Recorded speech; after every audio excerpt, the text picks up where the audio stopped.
I know the past weekdays, Monday through Friday, have been stressful. I assume with like work and stuff, and hopefully you can kind of like figure out a way to kind of like drop the stress levels. Just know that stress is part of life, right? It's like we all stressors, but at least the ones that we can control.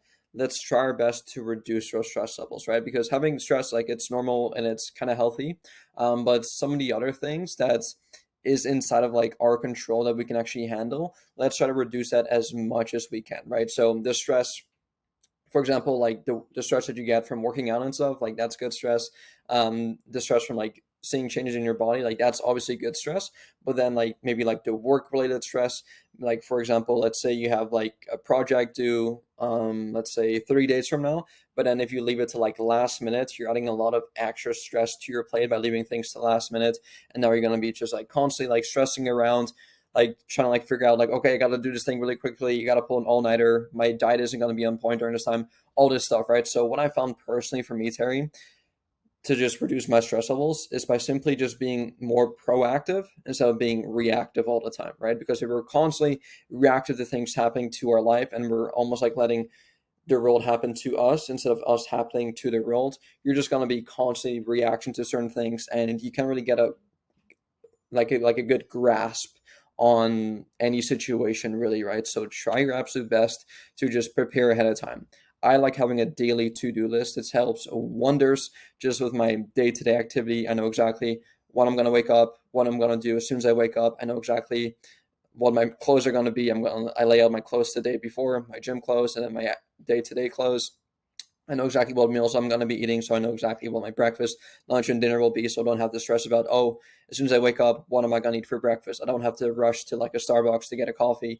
I don't have to like rush out the house because I know exactly what time I wake up, what I'll be eating. Same thing for lunch. I don't have to stress about, oh, what am I going to order today? What am I going to eat for lunch at work today? I already have my meal prep ready to go on my fridge, right? I can eat it whenever. Same thing with dinner. Like I have all these things like planned out, and I same thing in my to-do list. I know exactly like almost like hour by hour what I'm gonna be doing. At this time I wake up, at this time I eat breakfast, at this time I work out, at this time I do my work, at this time I eat my dinner, at this time I get my steps in. So the more kind of like scheduled you can make your day, Terry, the more at ease you'll feel with like your day to day, because now with your to-do list you'll be in full control and you'll be in full charge of your entire life basically, right? And I guarantee you, if you haven't done this yet, go do this right now. Start with something really simple, just having maybe like a to-do list of maybe 5 tasks that you have to do on this day.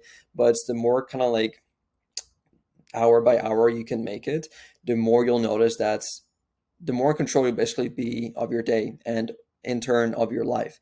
And I guarantee you, dude, your stress is gonna drastically reduce. And when we reduce that stress levels, we are gonna notice that our cortisol levels will go down as well. And again, typically speaking, when our stress is really high, our cortisol is really high, which is a catabolic hormone in our body that makes us hold on to a bit more water weight. And so despite Terry, you drinking your water, getting your steps in, doing your workouts, and most importantly, hitting your calories, the reason why we probably gained a bit more weight this week, and again, fluctuations do kind of happen. Maybe ate like a big meal right before bed yesterday, or maybe had a bit too much water, too little water, whatever. Just know that these fluctuations happen because, again, on Thursday you were 139, so you were still on track with that.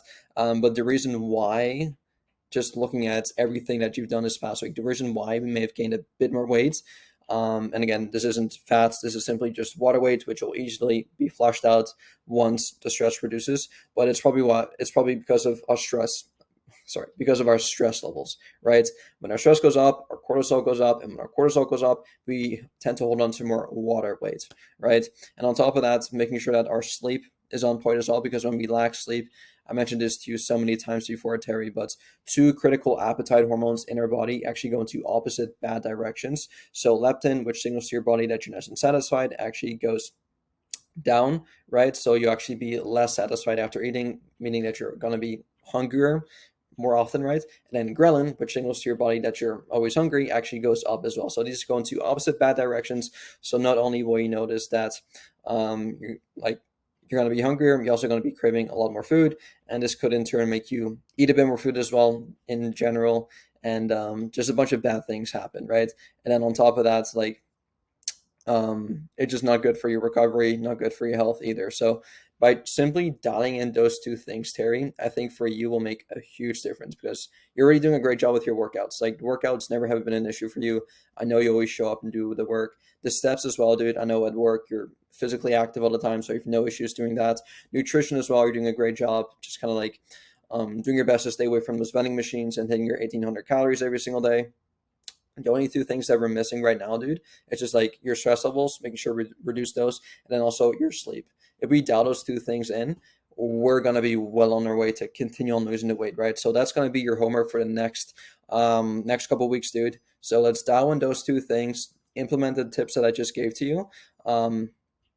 And you'll notice that your stress will reduce. And then also when it comes to your sleep, again, I mentioned this to you before, have a regular bedtime routine and morning routine, which means go to the bed at the same time every single night and wake up at the same time every single morning. Your body thrives off consistency because your body's circadian rhythm, which is like your body's biological clock, like it needs that consistency to start feeling tired at a certain time and to start waking up at a certain time. And then once you do this consistently, you won't really have to rely on an alarm clock anymore, and your body will just naturally like start to feel sleepy at a certain time and then naturally almost like wake up at the same time every single morning, which is ideally what you want, right? So I'll let you go. Any questions for me, please let me know and I'll speak to you soon. Peace. Now, if you want to be around a community of like-minded people just like yourself who will educate you, motivate you, and inspire you to absolutely demolish your health and fitness goals, come join the Barbarian Squad down below. I guarantee you, you will not regret it one single bit, and I'll see you inside.